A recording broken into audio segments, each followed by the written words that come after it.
এই চাচা আমাদের ঘুরিয়েছে সারা জায়গায় এই টোটো নিয়ে। এই আমার দুই দিদি বকরি আছে, এই যে আমি এই টোটো করে ঘুরেছি সব জায়গায়। এই যে কলা গাছ, সব দৃশ্য দেখি। এই যে আমরা যাচ্ছি টোটো করে, সব কিছু দেখা হয়ে গেছে, এবার হোটেলে যাচ্ছি। এই যে মদন মোহন, এই টোটোতে যাচ্ছি আমরা।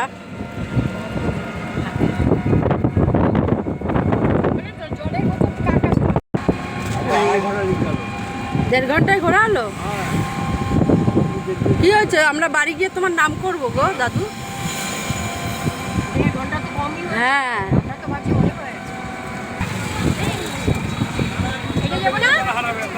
আচ্ছা